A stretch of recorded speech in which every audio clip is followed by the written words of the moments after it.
All right, how's everybody doing today? Hotep, hey, this is Michael Imhotep, founder of the African History Network, host of the African History Network show. I'm a talk show host, researcher, lecturer, writer, and historian. Well, first of all, I want to say Happy New Year to everybody. We made it to 2022. Today is January 1st, 2022. Okay, so hope everybody's doing well. A lot of you have heard about a 10-week online course that I teach on the weekends. Ancient Kemet, the Moors, and the Ma'afa, understanding the transatlantic slave trade, what they didn't teach you in school. So this class I teach on Sundays, 12 noon to 2 p.m. Eastern Standard Time. So I wanted to come on and do a brief overview of what we cover in the class. It's a fantastic course. People that take it really, really learn a lot. And you can register for this class and join us in our next session. Okay. We do the sessions live. All the sessions are archived and recorded. You can go back and watch it anytime. And I'm going to post the information here so you can register for the class as well. So we look at history chronologically, and we deal with thousands of years of history and what leads up to the transatlantic slave trade taking place. Okay. Number one. And we cannot start our history in slavery. We cannot start our history in slavery. We have to deal with thousands of years of history and what leads up to the transatlantic slave trade taking place. So I do a PowerPoint presentation. We have book references, articles, video clips, everything. All right. And you can also listen to my radio show and watch my Facebook Live broadcast and YouTube. I'm on Monday through Friday, 11 p.m. to midnight Eastern Standard Time, and Sundays, 9 p.m. to 11 p.m. Eastern Standard Time. The African History Network show on 9:10 a.m. the Superstation, WFDF here in Detroit. Follow me on my Facebook fan page, The African History Network, and my YouTube channel, Michael Imhotep, IMHOTEP, because we broadcast there as well. So here's some of the things that we deal with in the online course, okay? And we deal with archaeological discoveries, ancient African history as well. And we look at what leads up to the transatlantic slave trade taking place. So we look at what was the transatlantic slave trade? What were some of the events that led up to the transatlantic slave trade starting? What role did Christopher Columbus play in the transatlantic slave trade and the spread of it? Because Columbus is crucial and central to laying the foundation for slavery, racism, capitalism, and the exploitation of indigenous people. Even though the transatlantic slave trade basically starts about 1441, before Columbus set sail on his first of four voyages that he set sail on August 3rd, 1492. But the transatlantic slave trade really spreads with Columbus conquering various islands and territories on behalf of the Spanish crown. Okay. Haiti, Hispaniola, and we know the western third of the island of Hispaniola is where Haiti is. Panama, Honduras, the Bahamas is where he lands August 3rd, 1492. He calls it San Salvador. So we deal with Columbus, and we look at things like the Asiento de Negros, which really helped the transatlantic slave trade to spread. We look at when did Africans first come to the U.S. as slaves? Did Africans sell themselves into slavery? We deal with that complicated history. Were African people in the Americas before the slave trade? Yes, we were. And this was our land stolen from us. If we look at some of the work from one of my friends, Dr. David Imhotep, who wrote the book, The First Americans Were Africans, Documented Evidence, we can see that. And this is, I've interviewed him probably about 13 times now. And this is something that we deal with in the class also. We look at archaeological discoveries that are causing scientists and paleontologists and archaeologists to rethink everything. And also, we look at the African presence in the Americas going back tens of thousands of years. And on page, his book came out in 2011, The First Americans Were Africans, Documented Evidence. Page 11, he deals with evidence discovered in Allendale County, South Carolina, by Dr. Albert Goodyear, who's an archaeologist at the University of South Carolina.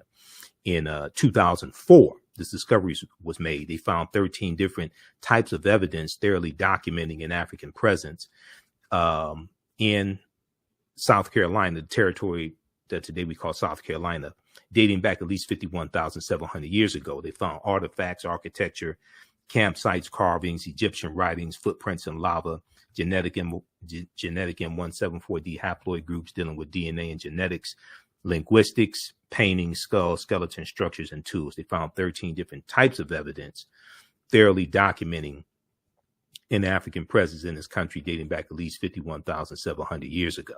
Okay, so we have to look at the archaeological discoveries as well that are causing the scientists and archaeologists to push the timelines back. We look at things like, so we look at the African presence here in the Americas, going back tens of thousands of years.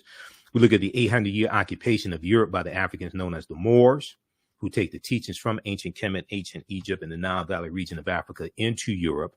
These teachings are going to bring Europe out of the Dark Ages, and it's going to be to our detriment. Everything we taught them, it comes back to kick us in the behind. We look at shocking archaeological discoveries that are causing experts to rethink everything. Insurance companies that took out insurance policies on slave ships and enslaved Africans on the plantations as well. And, you know, one of the insurance companies early on, founded in 1845 in the New York area, was the Nautilus Mutual Life Insurance Company. And for the first 3 years, they sell about 500 policies on African slaves on plantations.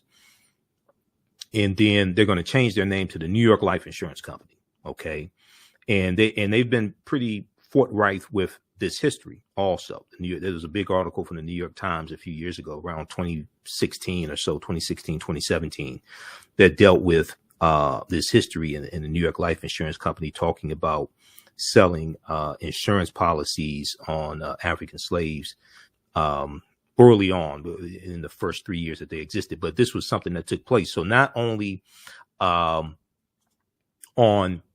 selling insurance policies on slave ships and the Africans on those ships, but also on the plantations as well.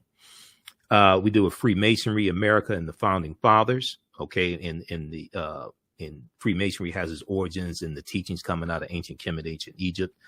We look at the origins of the terms America and Africa as well.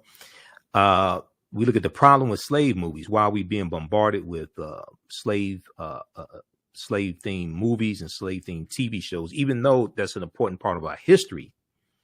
But other parts of our history largely are not being made into movies, especially when African people ruled civilizations. This is largely not being made into movies. The closest thing we're coming to that is Black Panther and Wakanda, which is a powerful movie. And there's 11 different African cultures infused into the film Black Panther. But Wakanda, even though Wakanda is a real word, Wakanda is a fictitious African nation. We do it Asar, Aset, and Heru, and the origins of the Immaculate Conception story, which is really, really deep. And this even ties into Christmas, okay, and the why Christmas is celebrated on December 25th in the winter solstice. All of this is connected. If we look at now, there are a number of different books that I reference in the class. You don't have to buy any of these books, okay? And if we look at Asar, Aset, and Heru, who the Greeks called Osiris, Isis, and Horus, two of the books that I use are Egypt on the Potomac by Tony Browder and Nile Valley Contributions to Civilization by Tony Browder. Those are just two of the books. Christopher Columbus and the African Holocaust, Slavery and the Rise of European Capitalism by Dr. John Henrik Clark is another book as well. But if you look at this here, dealing with Asar, Aset, and Heru, and Aset, who the Greeks called Isis, wife of Asar, mother of Heru, and Asar is going to be resurrected after he's killed by his brother Set, and his body cut up into 14 pieces. 13 of the pieces are recovered. The 14th piece, the phallus, is not recovered. So a tekken, or what the Greeks call an obelisk, is erected as a symbol of resurrection, and that 14th piece that was not recovered. But Aset, or Isis, Aset, I should say, means she of throne, and the Neter, or deity Aset, is associated with love and fertility. But when you look in Europe, even before the Moors go in 711 AD, you see the worship of the Black Madonna and Child. And we look at some of the statues of the Black Madonna and Child, which comes from Osset and Heru. And the Black Madonna and Child was worshipped all throughout Europe. Okay. And then with the rise of European powers, we're going to see the decolorized version of that. And we see Michelangelo paint the Sistine Chapel. And he uses his aunt and uncle as the images of Adam and Eve. And he paints God as European and the angels as European, things like this. So with the rise of European powers coming out of the Dark Ages, going into the Renaissance age, coming out of the 1400s, going into the 1500s, we're going to see the rise and the dominance of the European phenotype. Okay. And we're going to see the suppression of that African phenotype. And we'll see a lot of images that were traditionally African images. We see them become reinterpreted as European images. But very quickly here, if we look at page 95 of Now Valid Contributions to Civilization by Tony Browder. And Browder talks about the story of Asar, Osset, and Heru is the first story in the recorded history of man of a holy royal family, the Trinity, Immaculate Conception, Virgin Birth, and Resurrection. Now, if we back up and go to at the top of page 95, Browder talks about in 1984 at the Nile Valley Conference in Atlanta, Georgia, Dr. Charles Kofer, professor of the Old Testament at the Interdenominational Theological Center in Atlanta, discussed the role of Egypt and Ethiopia in the Old Testament. He stated the following: in the King James and Revised Standard versions of the Bible, or the Helios Biblos, the Sun book, Helios in reference to sun of the Bible, the word Egypt or Mitzrayim in Hebrew, along with cognates, occurs some 740 times in the Old Testament. The word translated Ethiopia, and we know Ethiopia is a Greek word, okay, referring to sunburnt. Ethiopia was called Abyssinia, but Ethiopia, we'll go with that. The word translated Ethiopia and or Cush in Hebrew, along with cognates and including 3 instances of duplication in the references, appears 58 times in the King James Version. Now, also, anybody who reads the Bible, the Helios Biblos, I would encourage you to get a study Bible as opposed to reading from a devotional Bible, because my King James devotional Bible is about 400 pages, but my King James International Study Bible is 2,000 pages. So with a study Bible, there's a lot more information. There's language references, translations. There's a lot more information so you can understand what is actually being talked about and written in the Helios Biblos, the Sun book, the Bible. So if you don't know the difference between a devotional Bible and a study Bible, you're probably reading from a devotional Bible. My study Bible also came with a CD-ROM as well, because I bought it like 10 years ago. Okay, now, in a lot of these stories in the Helios Biblos, the Sun book, a lot of these stories are a retelling of ancient stories from ancient Kemet, ancient Egypt, Sumer, Mesopotamia. These stories that take you right back to yourself, take you right back to ancient Africa.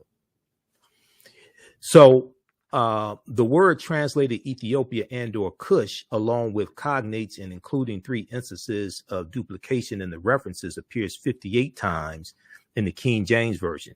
In this version, the translation Ethiopia is used 39 times, Cush untranslated with cognates 19 times.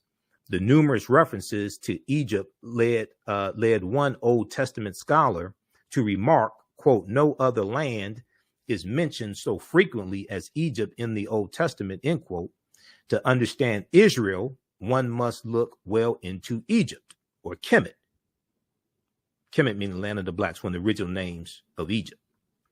Now, the story, Browder goes on to say, the story of Asar, Aset, and Heru is the first story in the recorded history of man of a holy royal family, the Trinity, Immaculate Conception, Virgin Birth, and Resurrection. Evidence of this Trinity is known to have existed in ancient Nubia, or Ta-Nehesi, or Ta-Seti, as late as 3,300 BCE, or BC. BCE meaning before the Common Era, or BC, as late as 3,300 BCE. Carved on the walls of the Temple of Luxor, circa 1,380 BCE, before the Common Era, or BC, are scenes that depict the following. Now, this may go outside the circumference of some people's awareness. Just because you never heard it before, disagree with it, or don't like it, does not mean it's not true. It just means you have to do some research to understand what I'm talking about. So these scenes are depicted here in the Temple of Luxor, circa 1380 BCE. The Annunciation. So down at the bottom, you see the panels. So we see the Annunciation. We see the Netta Dehuti,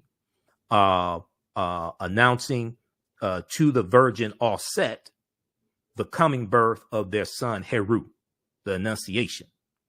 Okay, now in the story in the Bible is Gabriel, the messenger angel that delivers the message to Mary the Virgin. And when you look at the constellation of Virgo, Virgo in Latin means virgin. In ancient times, that constellation was a constellation of Aset, the Virgin. 2, the Immaculate Conception. We see the Neter or deity Neph, who represents the quote unquote Holy Ghost, and the Neter Het Heru, who the Greeks called Hathor, are seen symbolically impregnating Aset by holding Ankhs, which is the symbol of life, or the symbol of eternal life, or the African symbol of life, the Ankh, holding Ankhs to the nostrils of the Virgin Mother to be Aset. This is the Immaculate Conception. Then 3 at the top, the Virgin Birth. Aset is shown sitting on the birthing stool, and the newborn child is attended by midwives.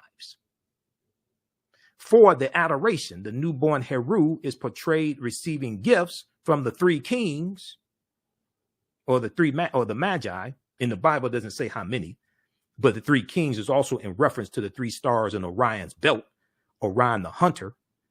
And we know that the star Sirius is in the constellation of Canis Major, the big dog. So Sirius is also known as the dog star. All this is connected.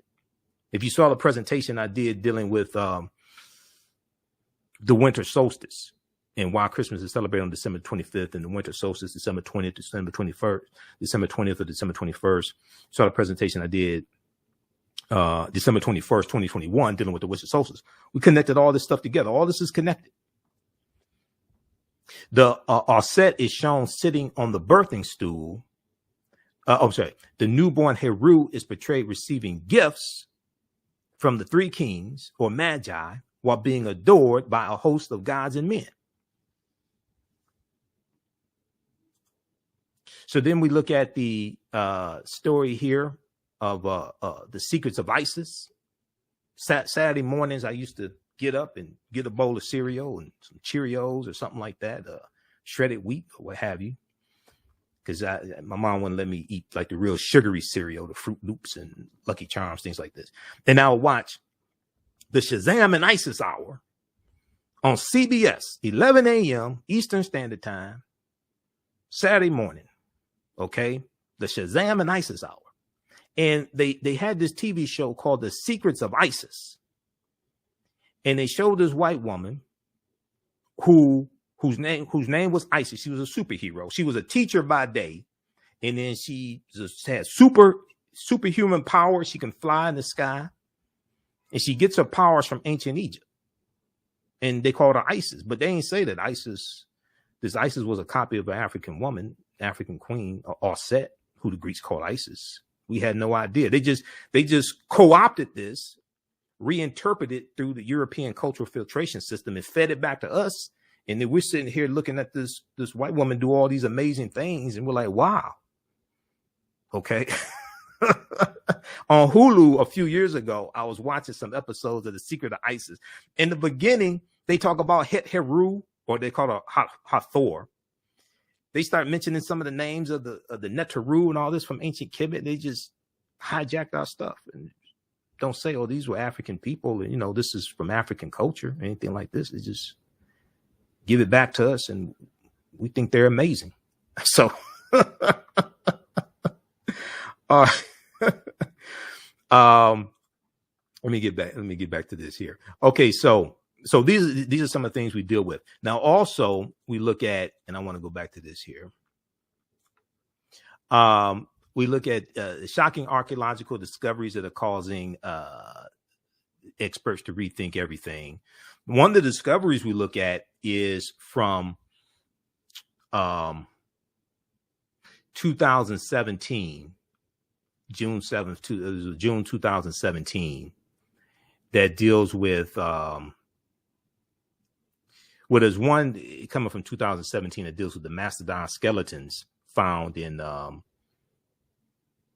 California that date back about 130,000 years ago. But there's another one that deals with this one right here, that deals with the discovery in Morocco. And this is blowing people's minds. Now, here's what's interesting. A lot of these archaeological discoveries I read about, and there was one that just came out of Egypt also that I'm going to talk about on the African History Network show. There's one that just came out of Egypt, December 28th, 2021. Okay.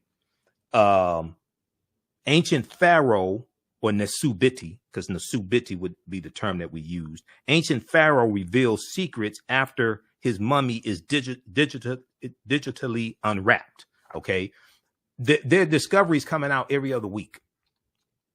And what's really interesting when these discoveries come out is the information is not hidden, because all the news outlets pick up these stories. Now, you may only see 20 seconds or 30 seconds of it on MSNBC or CNN, but they have all the when you go Google these topics, all these articles, they have articles. All the news outlets have it. I'm looking at Yahoo News, NBC, Washington Post, New York Times, National Geographic. They all have articles on this. But if we look at this one here quickly, and this stuff coming out of Egypt every other week, definitely. Ancient Pharaoh reveals secrets after his mummy is digitally unwrapped. The technique enabled me to visualize the amulets in between the layers and to visualize the face, one researcher said. Okay. Now, this is from December 28th, 2021. And it talks about Egyptian scientists have unwrapped a 3,500-year-old royal mummy without peeling away a single layer of embalming linen. Instead, they used advanced X-ray technology and computerized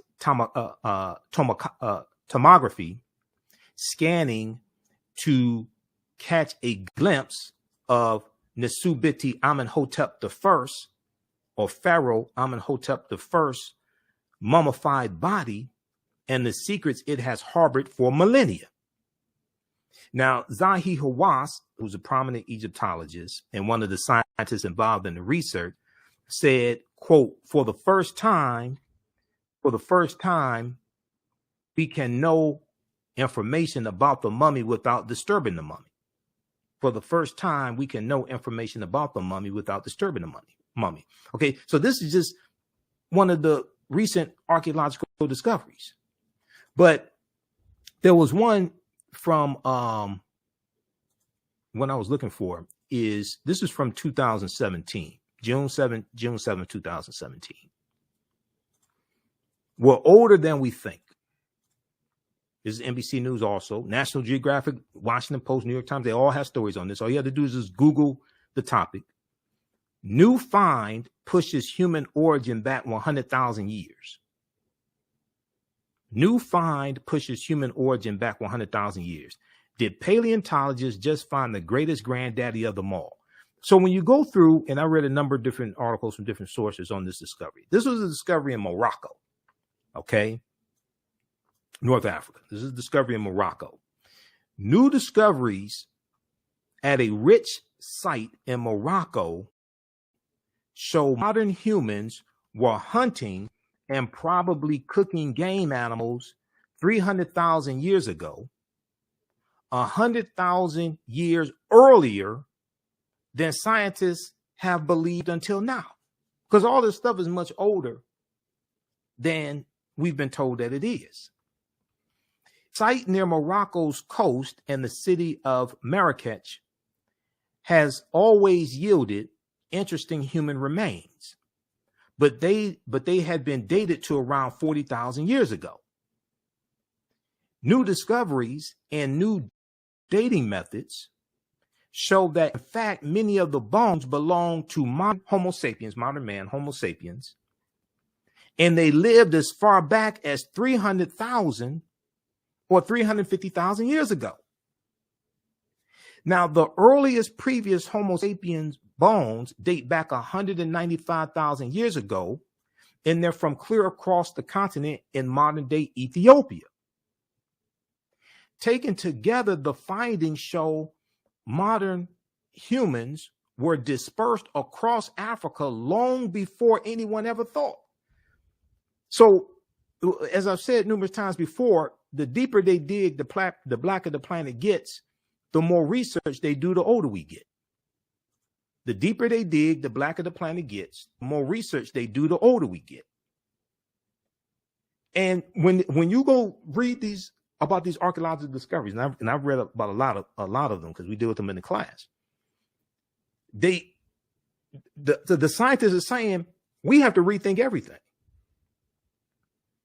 They're saying we have to push the timelines back, and they said we have to start looking in places for evidence that we didn't think to look at before. And this coincides with a lot of research from Dr. David Imhotep that deals with, the African presence in the Americas dating back tens of thousands of years ago, things like this. Okay. And then there's new evidence that came out of Brazil a few years ago. New York Times had an article about this, pushing the African presence in Brazil going back about 100,000 years ago. All right. How's everybody doing? Everybody share this broadcast on your social media platforms. If you're just tuning in, I'm Michael Imhotep, founder of the African History Network, host of the African History Network show. I'm a talk show host, researcher, lecturer, writer, and historian. And we're doing a brief overview of a 10-week online course that I teach called Ancient Kemet, the Moors, and the Ma'afa, Understanding the Transatlantic Slave Trade, what they didn't teach you in school. Okay. You can register for it at our website, AfricanHistoryNetwork.com, AfricanHistoryNetwork.com. Right on the homepage, we have the information. And I teach this class on Sundays, 12 noon to 2 p.m. Eastern Standard Time. Then also on Sundays, that's on Sundays. And on Saturdays, I teach from the Civil War to the Civil Rights Movement and Black Power, 1865 to 1968. We have a special bundle pack right now where you can register for both classes for only $70. They're regularly $130 each. Okay. And we'll post the link here again. I do a PowerPoint presentation. We have book references, articles, video clips, all that in the class. Even after you can watch, we do the sessions live. All the sessions are archived and recorded. You can go back and watch it anytime. So a year from now, if you want to go back and watch like January 2023, if you want to go back and watch the entire class, you can do that. You'll have full access to it. Okay. This is also something good you can use with your children. I would say the content is PG-13. Okay. It's not crazy. I don't do a lot of cursing and things like this. It's not overly graphic or anything like that. Okay. But yeah, you can use this with your children also. It's very engaging. We have a live text chat in class, so you can ask questions. You can see me in class. I can't see you. So it's not like a Zoom call for work. You don't have to worry about seeing, being seen in class or anything like that. Okay, some other things we deal with, the link between ancient Kemet And the link to ancient Kemet or Egypt and early Christianity, Freemasonry in America, the fake Willie Lynch letter 1712, because Willie Lynch never historically existed. The Willie Lynch letter has been proven to be a fraud. Professor Manu Pym has done a lot of research on this. I've interviewed him a number of times. Professor Manu Pym out of California, Contra Costa College in California. And also I've done a couple lectures on this as well. And the letter was written about 1970 by Dr. Kwabena Ashanti. So we have to study real history. There's language, there are words in the Willie Lynch letter that didn't even exist in the early 18th century. And the syntax structure of the English language coming from England was different than the language that was used, the syntax structure of the language in 1970 in the US. We also do with the African influence in the film Black Panther, because there are 11 different African cultures that we see represented in the film Black Panther also. Okay. Now I talked about, and this information here is really important because one, the attack we see on critical race theory and this false concept by many Republicans of what critical race theory is. They've just lumped everything that they don't like dealing with race and racism and teaching of slavery and white supremacy and things like this in schools. They just lump this under a banner that they call critical race theory. It's not really critical race theory. Critical race theory is not basically taught in K through 12 schools. It's taught in graduate schools and law schools, mainly. It's taught some in undergraduate level, but mainly in law schools and graduate schools. It's a legal analysis. But this article right here, this is from, which one is this? This is from August. This is from March 2nd, 2021. Mock slave auctions, racist lessons, how U.S. history class often traumatizes, dehumanizes Black students. Okay. And then this one here also, Republican state lawmakers want to punish schools that teach the 1619 project. So we see the attack on the 1619 project. We see the using critical race theory to reduce what can be taught about slavery and racism and even the civil rights movement. Is some of these crazy laws coming out of these states, especially southern states. This was a good article here from the New York Times. 60% of Americans know little or nothing about Juneteenth. This is from June 2021. 60% of Americans know little or nothing about Juneteenth. And even what a lot of African Americans know about Juneteenth, it really needs to be corrected because the Emancipation Proclamation did not free the African slaves. It's going to be the 13th Amendment ratified December 6, 1865. Now, some of the other discoveries we look at, there was a good, of course, we look at African civilizations. We talk about the Khoisan, who Dr. David Imhotep deals with, and they have the oldest DNA on the planet. The Khoisan were here in this land we call the United States of America at least 51,700 years ago. That was the discovery that Dr. Albert Goodyear made. This is an article from ScienceDaily.com. And it deals with Dr. Albert Goodyear's discovery. Now, this article is from November 18, 2004. New evidence puts man in North America 50,000 years ago. Now, you can still go read this article. ScienceDaily.com is a scientific website. They talk about scientific discoveries and archaeological discoveries, things like this. The article's still there. You can go read it. Okay. It's almost 20 years ago. Here is a summary of what the article says. Now, this is not my summary. This is the summary from ScienceDaily.com. Radiocarbon tests of carbonized plant remains, while artifacts were unearthed last May along the Savannah River in Allendale County, South Carolina, by University of South Carolina archaeologist Dr. Albert Goodyear, indicate that the sediments containing these artifacts are at least 50,000 years old, meaning that humans inhabited North America long before the last ice age. Okay. And this is Dr. Albert Goodyear. He's a white archaeologist. Now, he gets attacked by the establishment archaeologists because his research and what he discovered is being suppressed and really challenged, because this goes against the Clovis culture discovery in New Mexico, that the oldest human, oldest evidence of humans in North America is the Clovis culture, which dates back about 13,000, 14,000 years ago. Okay, this discovery here in 2004 blows Clovis culture out of the water, but also the discovery in California that shows that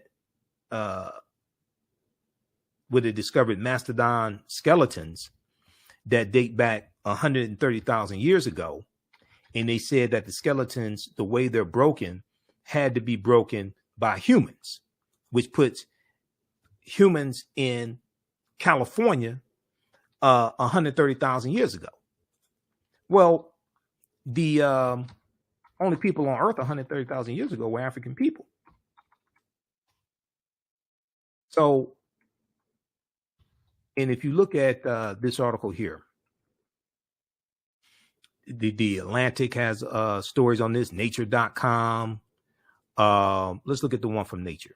Nature.com, NBC News, all the outlets have stories on this. Okay. And okay, one from Nature is hard to read. You can try to read that on your own.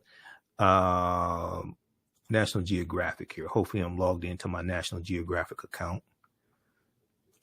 I have subscriptions to a bunch of different news sources. I can't keep up with all of them. They just keep charging me. Let's look at this. Let's look at this one right here. This is one of the discoveries you deal with in the class. Humans in California 130,000 years ago. Get the facts. A new study has dropped a bombshell on archaeology, claiming signs of human activity in the Americas far earlier than thought. Now, this is from April 26, 2017. How many people heard about this discovery? This is from April 2017. This article from National Geographic. NBC News has an article on it. Washington Post. All the outlets have stories on this. Okay. Now, you may not see it on TV that much. Okay. On cable news, but CNN has articles on this. NBC News. All of them. In an announcement sure to spark a firestorm of controversy, researchers say they found signs of ancient humans in California between 120,000 and 140,000 years ago, more than 100,000 years before humans were thought to exist anywhere in the Americas. Okay, now this is not me saying this. This is what the scientists are saying, and the archaeologists and the paleontologists. If the researchers are right, the so-called Cerruti Mastodon site could force a rewrite of the story of humankind. Now, just back up for a minute. Many of our African-centered scholars, like Runoko Rashidi, who passed away August 2nd, 2021, and Runoko was a friend of mine. I interviewed him a number of times. Runoko Rashidi, Dr. Charles Finch, Dr. David Imhotep, and others, many of them have been saying that Homo sapiens are not 70,000 or 100,000 years old, but like 300,000 years old. Modern man is not 70,000 to 100,000 years old. Modern man is like 300,000 years old. They've been saying this for years. Okay. I realize now the leader of the study, Tom Demir, is a paleontologist at the San Diego Natural History Museum. Tom Demir said, I realize that 100,000 years is a really old date and makes our site the oldest archaeological site in the Americas. Now, when this discovery came out, I emailed Dr. Dave Hotep the article from NBC News, because NBC News has an article on this as well. And I said, Doc, this is what we've been talking about. And they're coming out with the discoveries. Okay. Incidentally, Los Angeles, like half the people who discovered Los Angeles were Afro Latino. Okay. From Mexico. Okay. The city of Los Angeles, half the people that discussed were Afro Latino. Okay. For people that didn't know. Because we know California used to be part of Mexico. California becomes a state in the Union after California becomes part of the United States because of the Treaty of Guadalupe Hidalgo of 1848, which is the treaty that ends the Mexican-American War of 1846 to 1848. I teach about this in my other class, from the Civil War to the Civil Rights Movement and Black Power, 1865 to 1968, because we deal with what leads up to the Civil War taking place, and then we deal with 1865 to 1968. And one of the things that leads to the Civil War is precipitated by the Mexican-American War of 1846 to 1848. And because of the Treaty of Guadalupe Hidalgo, the U.S. gets the territory that makes up California, Arizona, New Mexico, Colorado, Utah, and Nevada. And Nevada, they get that for about $15 million. For Mexico, Mexico loses about a third of their territory. Okay. And then we know Texas wins its independence from Mexico. Texas wins its independence from Mexico in 1836. And Texas becomes a state in the Union in 1845. Okay, the year before the Mexican-American War starts. All right, now, let's go back to this here.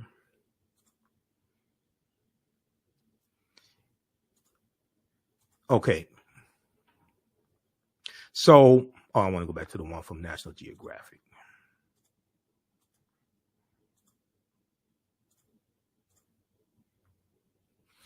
All right. So, Tom DeMere goes on to say, to be clear, the team has not found human bones at the site, which is true. But as Tom DeMere and their colleagues tell it, their evidence, a mastodon skeleton, bone flakes, and several large stones show that the area was a bone quarry where an unknown hominin allegedly smashed fresh mastodon bones with stone hammers, perhaps to extract bone marrow, or to mine the skeleton for raw materials. However, many of the world's leading experts in American archaeology already have expressed some form of skepticism to the paper's claims. Some have rejected it outright. John McNabb of the University of Southampton, archaeologist at the University of Southampton, says the earliest occupation of the Americas is a highly contentious subject. And the research from and the discovery from Dr. Albert Goodyear undermines that whole Clovis culture notion that the earliest humans were in North America 13,000, 14,000 years ago. Quote, the date of the find at 130,000 years ago is a really big ask for archaeologists who are used to talking about 12, 13, 14,000 years ago. That's the Clovis culture. It's a big time difference. Okay. And one of the things they talk about here in this discovery is that scientists, paleontologists who are experts in differentiating between they're experts in differentiating between what mastodon skeletons look like smashed by humans against smashed other ways. Okay. I didn't even know that existed, but that's what that discovery deals with. All right. So these are some other things that we deal with in the class, and we go throughout history. It's a 10-week online course. Like I said, we do the sessions live. All the sessions are archived and recorded. You can join us live, or you can watch them anytime. You can watch from around the world.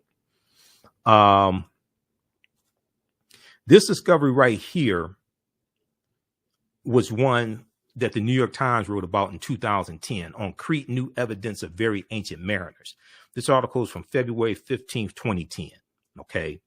And that's why we, in the class, we go through and look at this history chronologically in like 50,000 years, and look at the history chronologically. And we have to look at these archaeological discoveries, and we look at things that lead up to the transatlantic slave trade taking place, then go through and analyze the transatlantic slave trade. On Crete, new evidence of very ancient mariners. Now, this is from New York Times, February 15, 2010. You can go read the entire article. Proper documentation ends all conversation. You don't have to believe a word that I say. You can go research this yourself. Stone tools found on the Greek island of Crete over the course of 2 summers, archaeologists say, are at least 130,000 years old. There's 130,000 years again. Okay. Now, this article I found out from Dr. David Imhotep back in like 2011, and I went and researched this. Okay. There's 130,000 years again in a different discovery. This discovery here is considered strong evidence for the earliest known seafaring in the Mediterranean and calls for rethinking the maritime capabilities of pre-human cultures. These discoveries are causing the scientists to rethink everything. Now, Crete has been an island for more than 5 million years, meaning that the tool makers must have arrived by boat. So this seems to push the history of Mediterranean voyaging back more than 100,000 years, specialists in Stone Age archaeology say. Previous artifact discoveries had shown people reaching Cyprus, a few other Greek islands, and possibly Sardinia no earlier than 10,000 to 12,000 years ago. So they're saying they have to rethink all this stuff. They keep having to push the timelines back. Now, this article is 12 years ago.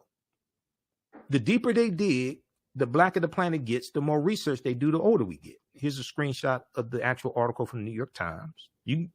It's not in the fiction section, it's in the science section. You go read the entire article. On Crete, new evidence of very ancient mariners. Okay. All right. And then we deal with discoveries like Tanis Heraklion, the lost city of Egypt that was revealed in 2013. Okay.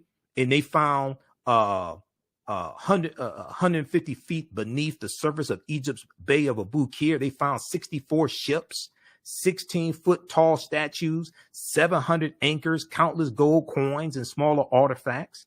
Tanis Heraklion was built around 8th century BC, and it was just swallowed into the sea.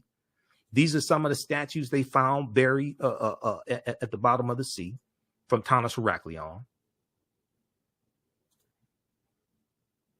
When we deal with, I talked a few minutes ago about the Tekken that the Greeks called an obelisk. The Washington Monument is a Tekken because we know that 50 of the 56 signers of the Declaration of Independence were Freemasons, and we know that the foundation of Freemasonry comes from the teachings from ancient Kemet, from the mystery systems in ancient Kemet. The word Mason is derived from the Latin words mass and sun. Mason means child of light and expresses the desire to pursue light, which is a metaphor for the sun, which symbolizes knowledge. The term child of light or sons and daughters of light was first used to identify students who had completed 42 years of study in the temples of ancient Kemet, ancient Egypt. Many Masonic temples were modeled after the temples of ancient Kemet, places where light or knowledge was imparted in a series of steps or degrees. Because like when you read Stolen Legacy by George G.M. James, he talks about the liberal arts, and the concept of liberal arts colleges comes from the 7 liberal arts taught in the mystery schools in ancient Kemet, the rhetoric and the logic and arithmetic, things like this. The concept of getting your credentials in a series of degrees comes from ancient Kemet: associate's degree, bachelor's degree, master's degree, PhD. Right? So when we go back and study all this, this takes us right back to who we are. This reconnects African people to who we are, to our history and culture. Read pages 18 and 32 of Egypt on the Potomac by Tony Browder. That's one of the books we use in the class. You don't have to buy any of these books to follow along in class, but these are some of the books that we use in class. And once again, so we have the class on sale right now. So this class meets on Sundays, 12 noon to 2 p.m. Eastern Standard Time. Ancient Kemet, the Moors, and the Ma'afa, understanding the transatlantic slave trade, what they didn't teach you in school. And you can visit our website, AfricanHistoryNetwork.com. You can register right here for it. It's right on the homepage. And as soon as you register, you can start watching the content. You can watch the class from last week. We do the sessions live. All the sessions are archived and recorded. You can go back and watch it anytime. Even a year from now, you can go back and watch the entire class. Okay. The classes are regularly $130. We have a special bundle pack for a limited time only, so you can register for both of the online courses that I teach. Ancient Kemet, the Moors, and the Ma'afa, Understanding the Transatlantic Slave Trade, what they didn't teach you in school, where we deal with thousands of years of history and what leads up to the transatlantic slave trade taking place. And then the other class I teach on Saturdays, 12 noon to 2 p.m. Eastern Standard Time, from the Civil War to the Civil Rights Movement and Black Power, 1865 to 1968. Okay. This second class picks up where Understanding the Transatlantic Slave Trade leaves off. Okay. And I've been teaching Understanding the Transatlantic Slave Trade. I've been teaching that class going back to 2017, on and off since 2017. And there's so much information in that class. I didn't have the time to adequately deal with the period of time of 1865 to 1968 like I really wanted to. So I had to create a second class. And from the Civil War to the Civil Rights Movement and Black Power, each class we go through and analyze approximately a 10-year to 15-year period of history each class. Okay, to really see what happened after slavery ended, what happened after Reconstruction ended, Reconstruction 1865 to 1877. To understand the laws and policies put in place to put us in the predicament we're in right now, to understand where we need to go from here. And when we see what takes place in Reconstruction ending, and we see the Jim Crow laws put into place and the state constitutions being rewritten in the 1890s, like with Mississippi, November 1st, 1890, Mississippi adopts their new state constitution that imposes poll taxes and literacy tests. And this becomes known as the Mississippi Plan, and it's adopted by other southern states. Okay. South Carolina, 1895, Louisiana, 1898, Alabama, 1901. We see Georgia and Virginia, Oklahoma. All right. And they're attacking and suppressing the African-American vote and taking back control of state legislatures from that many of those state legislatures. It was a biracial Republican Party that was in control of those state legislatures. All right. And the same thing that happened in the 1890s and early 1900s, we see taking place right now, but it's the Republicans doing this. Okay. Because this is after the party realignment took place that started in 1928 with the Lily White movement of 1928, where Republicans started pushing African Americans out of the Republican Party when Republicans appealed to segregationist Democrats in 5 former Confederate states in the 1928 presidential election, because Republicans wanted to get Herbert Hoover elected as president. And they started ignoring the needs and concerns of African Americans and ignoring the rise of the Ku Klux Klan, which dates back to 1915 in the movie The Birth of a Nation. When the movie The Birth of a Nation came out, this rejuvenated the Ku Klux Klan. And it was the Reverend William Joseph Simmons who created the second incarnation of the Ku Klux Klan in about October 1915. The Reverend William Joseph Simmons, a white minister, who rejuvenates the Klan after seeing the movie The Birth of a Nation, okay, which shows the Ku Klux Klan as the heroes of the movie and saving the nation from some rebellion, former Union Negro soldiers, because the movie takes place during slavery, Reconstruction, and slavery, Civil War, and Reconstruction. All right. And all of the negative stereotypes of African Americans at that time we saw in the movie The Birth of a Nation. All right. So I deal with all that in the second class, but there's so much information, the way that I really wanted to deal with it, I had to do it in the second class. So we have a special bundle pack right now where you can register for a very limited time only. You can register for both classes.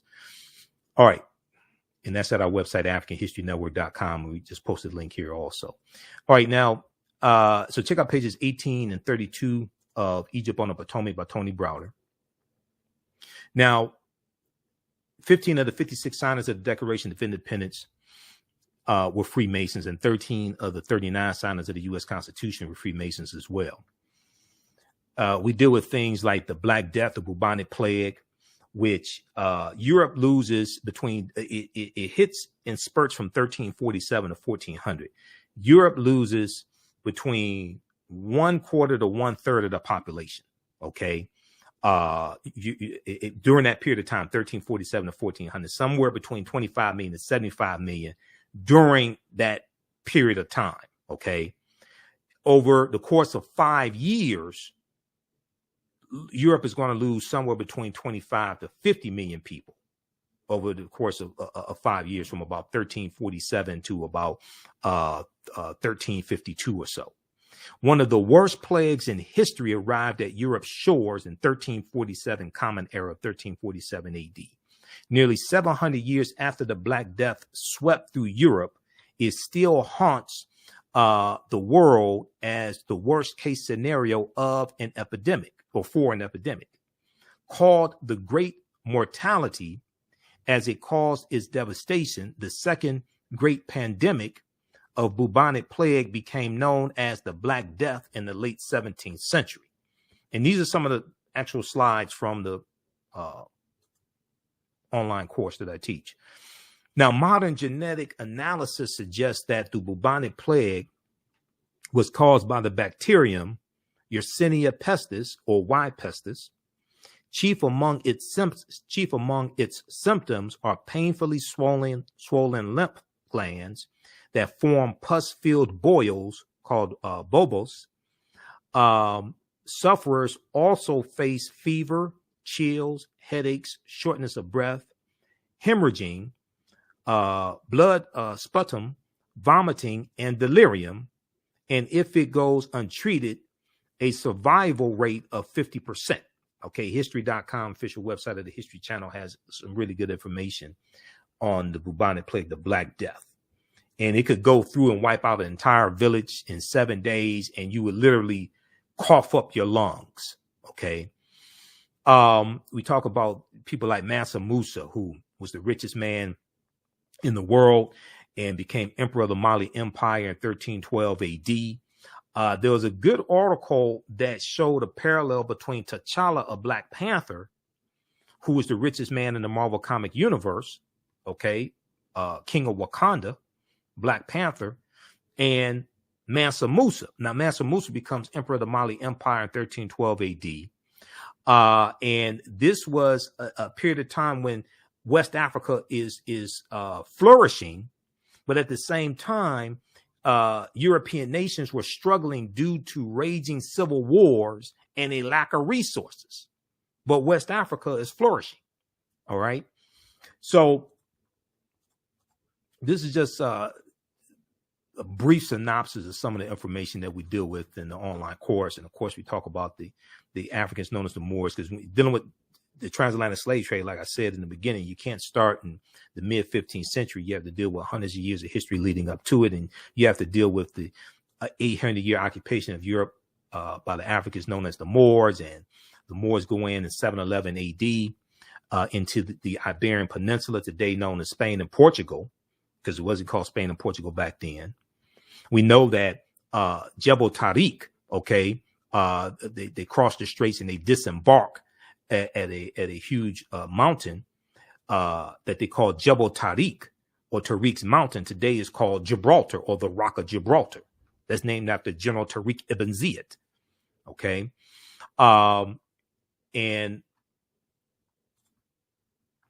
Okay, so this is a good article that Renoko Rashidi wrote for AtlantaBlackStar.com. Moors, Saints, Knights, and Kings, the African Presence in Medieval and Renaissance Europe. And I use his book Black Star: The African Presence in Early Europe as one of the sources in the class as well. Now, we talked about Cristoforo Colombo. Columbus never came to the land we call the United States of America. The closest Columbus came here was Cuba, which is 90 miles away.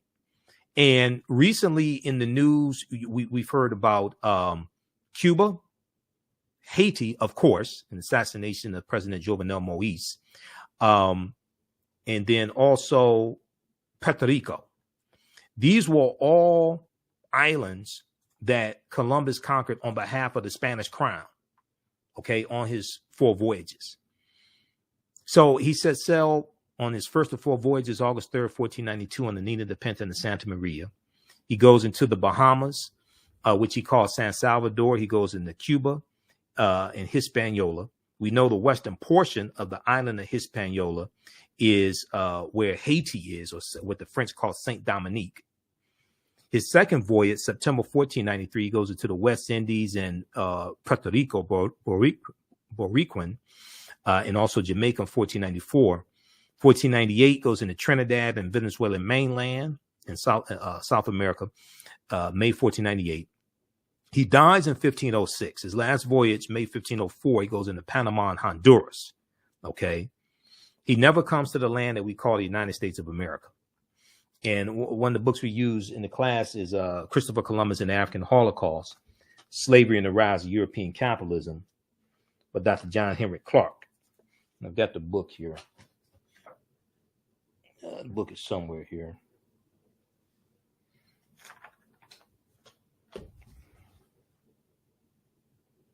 Okay, book is in one of these stacks here, and I bought another bookshelf, so I've been rearranging things in the office. Oh, here it is here. Now this is now your copy may have a different cover, but this is an old copy of it because I got this in 1994. Okay, Christopher Columbus and the African Holocaust, Slavery and the Rise of European Capitalism by Dr. John Henry Clark. But Columbus and the Spanish, even though the Portuguese are the first ones involved in the transatlantic slave trade, and the Portuguese dominate for the first 200 years, but Columbus and the Spanish are crucial to the transatlantic slave trade really exploding in Columbus's 4 voyages. All right. So hopefully you like this type of information. Hopefully you learned something.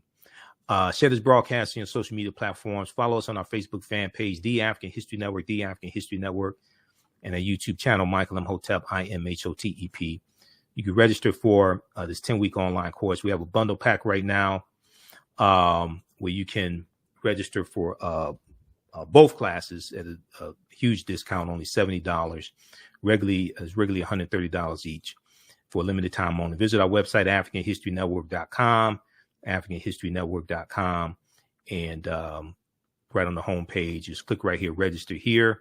As soon as you enroll, you can start watching the content. You can join us in our next class.